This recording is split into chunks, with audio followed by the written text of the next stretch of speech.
Sounds good.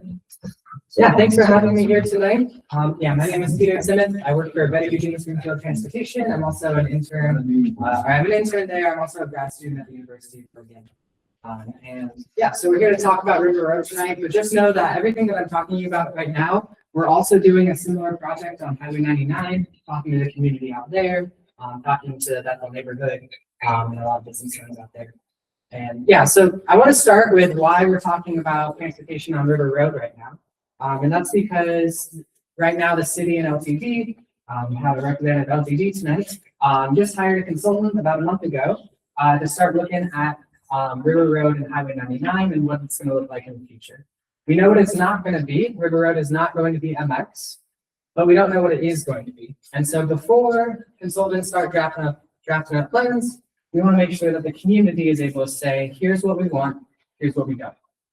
So that way the conversation can start with that before the consultants start drafting plans. And a little idea about who is best. I'm sure some people in the room know about us. We've been around since 2012, and we're a nonprofit that brings people together to talk about transportation safety and just more interesting streets for all. Yeah. So yeah, as I was saying, our central question in this work is River Road working for you and others today? And is this street safe, practical, welcoming, and enjoyable? So we've done this project already on Franklin Boulevard. I don't know if you guys have heard about the city and LTD's work there. They're thinking of adding some roundabouts, adding another bus lane, and some other things to make it safer for everyone, particularly for the UO students that live on the corridor. And there's a lot of hesitancy about, like, is this what the community wants or is it not? And so that stepped in, did a lot of community engagement, got like 600 survey results and some other things. And the answer from folks on Franklin was, in general, it's not working great. And that's kind of what most of the business owners, most residents were saying. But at the same time, there's a lot of uncertainty about roundabouts. So I was able to kind of bring the community together and be like, we can agree on the things that aren't working, so then we can start talking about solutions. But if we don't agree on the problem, it's really, really hard to agree on solutions. So what are we doing in River Road? Three main things. One, we have a survey out. If you've walked down River Road anytime in the last week, you may have seen a bunch of flyers.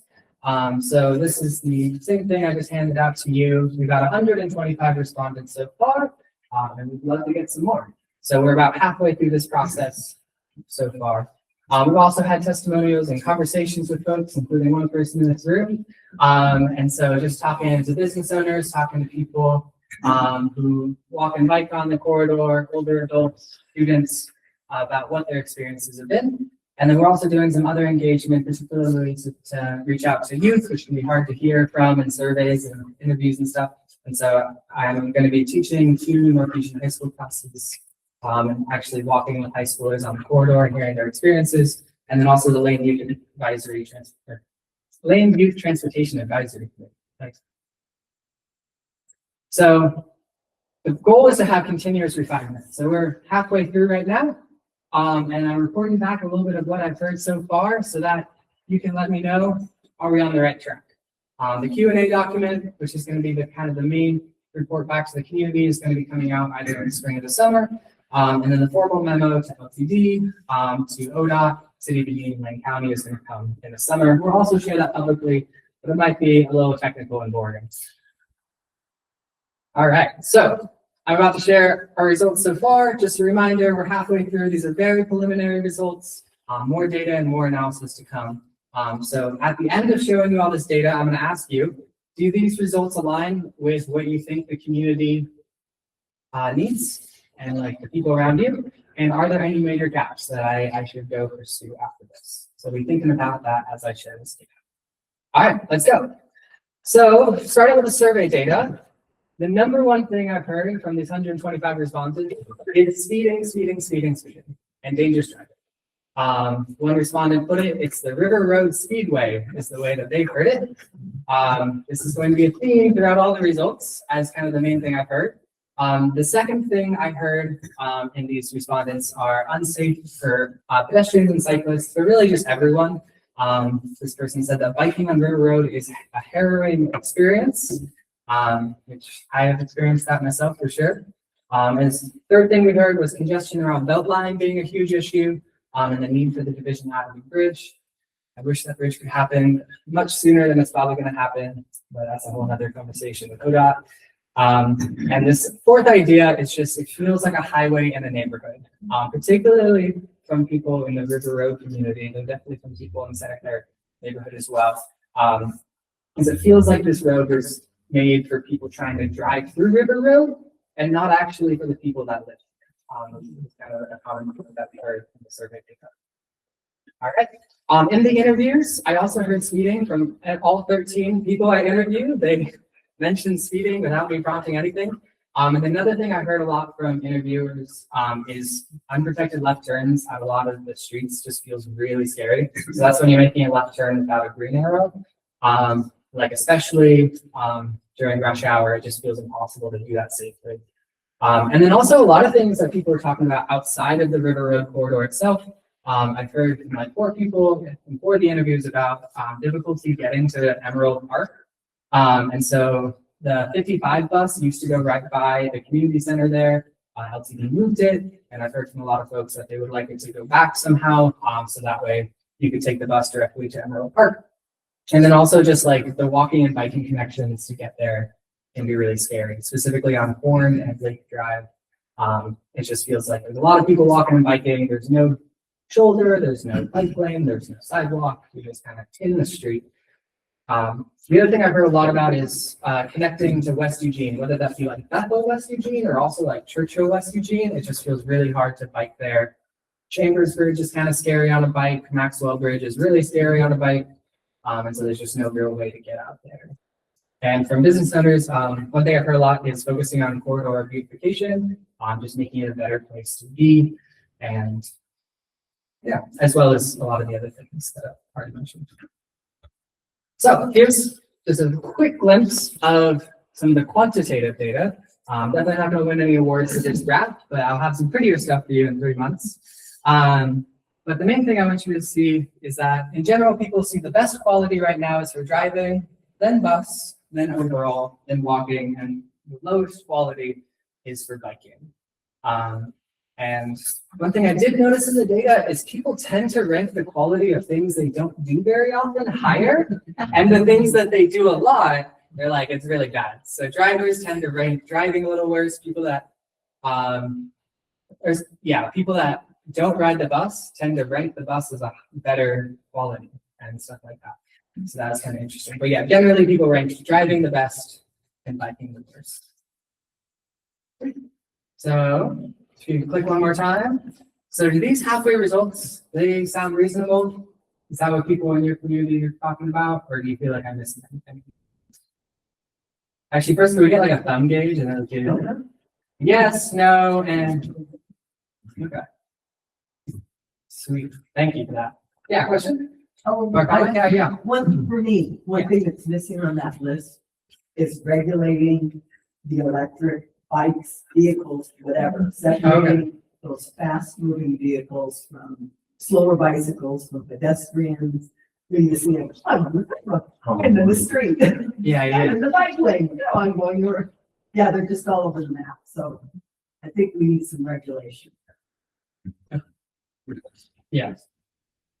That makes sense. Yeah, I have heard that specifically on the bike path being a really scary thing. People mentioned. Well, you always see it all up and down River Road. Yeah, on River Road and stuff. You see the electric bikes on the sidewalk going the wrong way, then they're in the bike lane, then they're on the travel. Okay, I can't. Thank you for that. Passionate about this. Yeah, absolutely. Yeah. You're concentrating, and probably correctly so, on the critical issues of Lower River Road. Yes. How much study is being done in the Santa Clara area of River Road? All right, can you press next twice? All right, so this gets to this third question.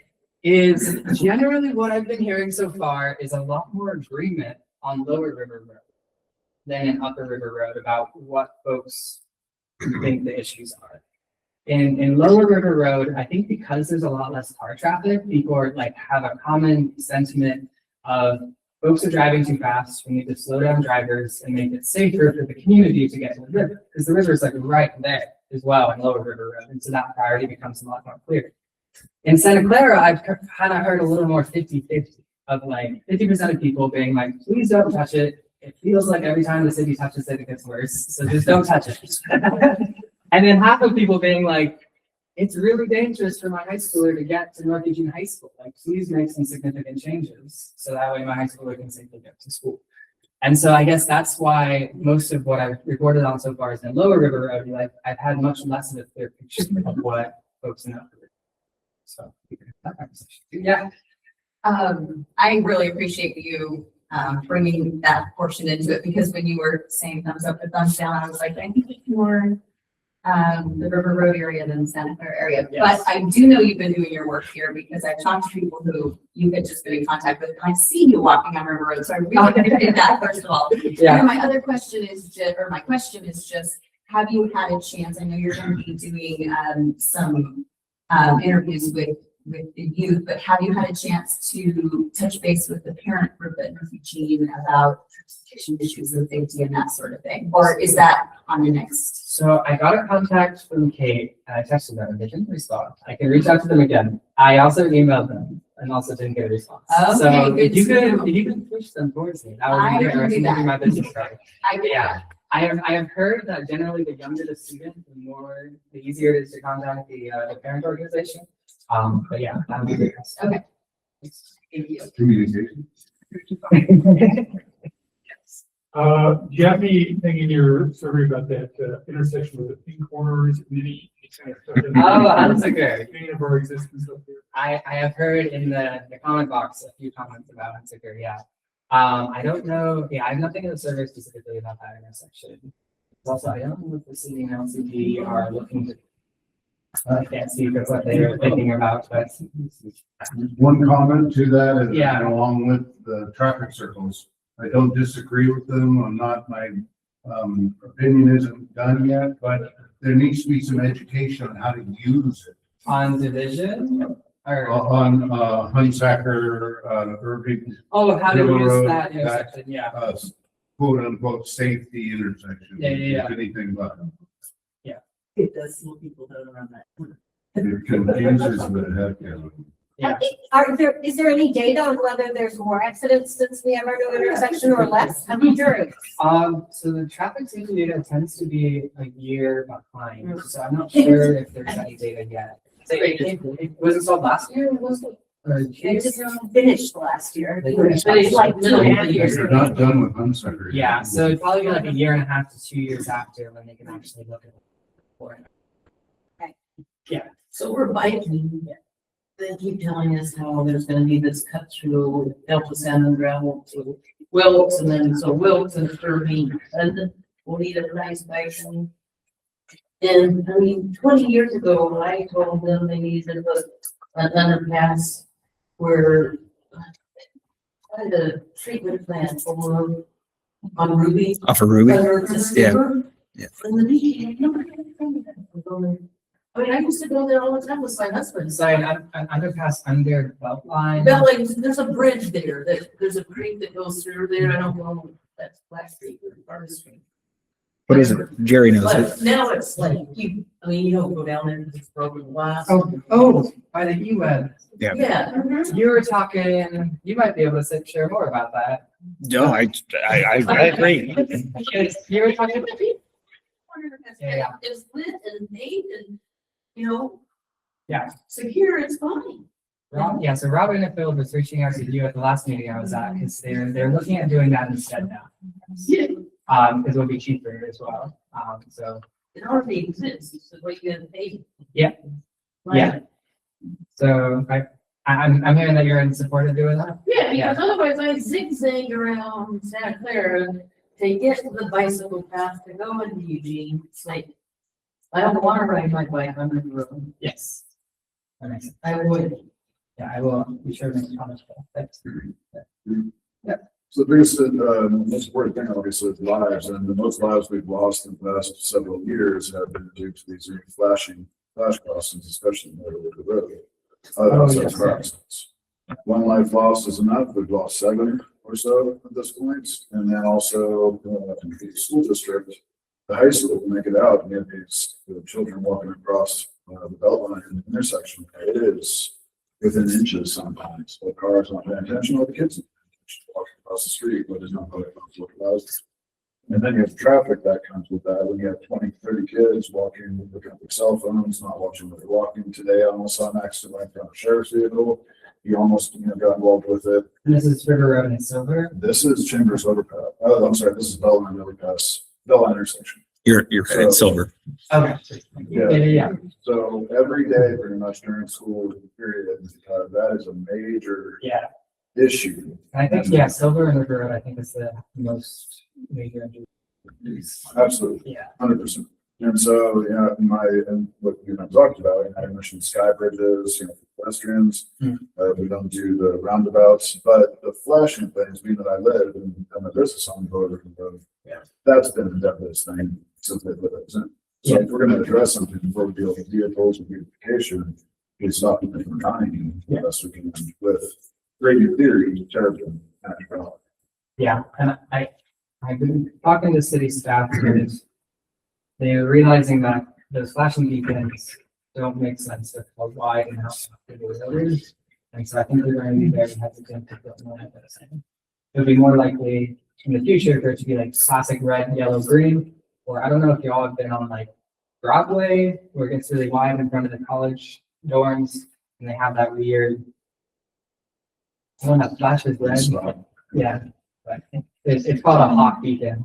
And that I'm hearing some notes like I don't like them. So those are more likely to happen than more. The road is pretty faster. If the flashing beacons were red instead of yellow, so they were required to stop not to see if there's someone in the crosswalk, that might help a lot. Yeah. And so north of Beltline, we have long block length between lights and no way to safely cross River Road. Yeah. We don't have any stutter flashes or any even hint of any kind of crosswalk. Yeah. And at least south of Eden, Beltline, they've got a buffered bike lane, and we don't have that either. Yeah. So, it feels like you're right up against the cars all the time. So I get that there's more commercial on both sides of River Road and Lower River Road, and so there's more pedestrian or bike crossing because they're either going to businesses or going to the bike path. But, we have people who commute into town on bike, and they have to cross River Road because you have to get to the right side of the road to ride if you don't want us to be riding on the sidewalk or against traffic, and there's just no good way to do it. Yes, need for the buffered bike lanes and more crossings, even if they don't look like our use. More. How about 25? Yeah. I put one more for the, I think that just changing those yellow lights to red. I know Harlow has the flashing red, and I drive that pretty frequently, and everyone stops, and you stop even after the person's gone through. It just, I think it's built into people. If it's red, you just stay there until it's done. The yellow ones, people might slow down 5 miles an hour. I don't see anybody. I'm just breezing through it. Yeah. So I think flashing red would be an easy one. And then I think that the bike path, I know it's a big project, but Admiral or Zane or wherever they're going to poke that bike path through to get it down to the division area, I think that would cut down on a lot of bike traffic going downtown. It would for me. I wouldn't use River Road ever. Yeah, you use it. Yeah. Okay, so everybody remember to take some of these with you and pass them out to your friends. Yeah, I have one other thing about LDD. LTD, yeah. So 30 to 25 years ago, we used to have a bus that went along Beltline, the 3X. the 3X, and they took it away, and they put it back. It takes like if you were working in this area, if you were from this area, you're working at like East Health or Gateway Mall, takes you an hour and a half to get there by bus. Yeah. Why, if you could get on the bus and go straight along Beltline, you'd get there in 45 minutes or less, Like, Yeah, that would be huge. it'd be, I think the ridership would go up. Well, I think, for me, I've cycled for many years, used the bus system. But for me to get to the bus stop, it's a half a mile walk. That's tough. So, I mean, if they can somehow get the buses deeper into the neighborhoods, I would. Yeah, it's that first mile, last mile issue. It's the way that transit planners talk about it. Yeah, it's definitely a huge issue. I know it's doing a study on first mile, last mile and making it safer, adding more sidewalks and stuff. Bringing it into the neighborhood that might be difficult. But that's definitely an important thing, of it being difficult to use the bus. Well, we are at time. Thank you Okay. so much. Thank you, Peter. I'm gonna be up here. And 10 people can find the information on the website or as the project continues or? Yeah, I'm gonna be, so my understanding is Santa Clara Community Organization won't have a June meeting, but I will be going to the River Road Community Organization in June. And that will be kind of my more final presentation of what we found. And if you answer the survey and say that you're willing to get emails, then I will definitely keep you updated on this